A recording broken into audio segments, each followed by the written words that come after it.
வலிமையான எதிர்க்கட்சியாக இருந்து மக்களுக்கான அரசியலை திமுக தொடரும் என மு.க. ஸ்டாலின் தெரிவித்திருக்கிறார்.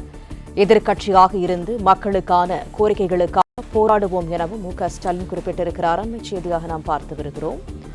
திமுக பார்க்காத வெற்றியும் இல்லை, சந்திக்காத தோல்வியும் இல்லை என மு.க. ஸ்டாலின் குறிப்பிட்டிருக்கிறார்.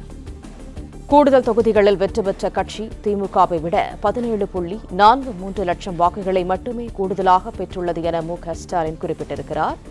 இது தொடர்பான கூடுதல் தகவல்களை தருகிறார் செய்தியாளர் மாணிக்கம்.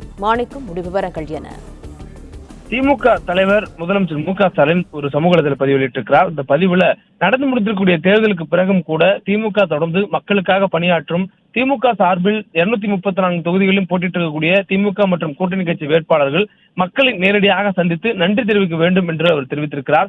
மேலும் நடந்து முடிந்திருக்கக்கூடிய தமிழ்நாடு சட்டமன்ற பொதுத் தேர்தலில் திமுகவினுடைய தலைமையிலான மதசார்பற்ற முற்போக்கு கூட்டணிக்கு வாக்களித்திருக்கக்கூடிய வாக்காளர்களுக்கு உண்மையான மனமார்ந்த நன்றி உணர்வுடன் தெரிவித்துக் கொள்வதாக பதிவிட்டிருக்கக்கூடிய முதலமைச்சர் மு.க. ஸ்டாலின் இப்போது வரை கிடைத்துள்ள புள்ளிவிவரப்படி திமுக கூட்டணிக்கு 1,54,82,782 வாக்குகள் கிடைத்துள்ளதாகவும், அதே நேரத்தில் இந்த வாக்குகளை கொடுத்திருக்கக்கூடிய மக்களுக்கு நன்றி தெரிவிப்பதாகவும், கூடுதல் தொகுதிகளில் வெற்றி பெற்ற கட்சியை விட 17.43 லட்சம் வாக்குகளை மட்டுமே குறைவாக திமுக பெற்றிருப்பதாக அவர் குறிப்பிட்டிருக்கிறார். தாவேகா என்னக்கூடிய கட்சியை கூட குறிப்பிடாமல் கூடுதல் தொகுதிகளில் வெற்றி பெற்ற கட்சி என்று அதனை குறிப்பிட்டு அவருடைய அந்த பதிவை பதிவிட்டிருக்கிறார். மேலும் அதுல திமுக அதிக வாக்குகளை பெற்றிருக்கக்கூடிய கட்சியான தாவேகாவுக்குமான அந்த வாக்கு வித்தியாசம் என்பது 3.52 விழுக்காடு மட்டுமே என்று சொல்லியிருக்கிறார். அதே போன்று தமிழ்நாடு மக்கள் நம்ம திமுக மீது வைத்துள்ள நம்பிக்கையை வலிமையானதாக கருதுவதாகவும் குறிப்பிட்டிருக்கிறார்.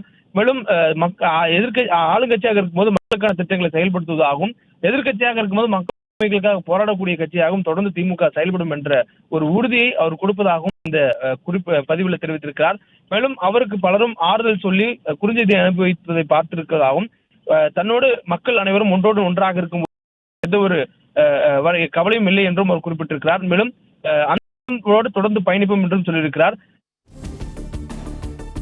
பிளே ஸ்டோர் மற்றும் ஆப் ஸ்டோரில் இருந்து பாலிமர் செயலியை QR கோடு மூலம் பதிவிறக்கம் செய்யுங்கள். செய்திகளை உடனுக்குடன் பெறுங்கள்.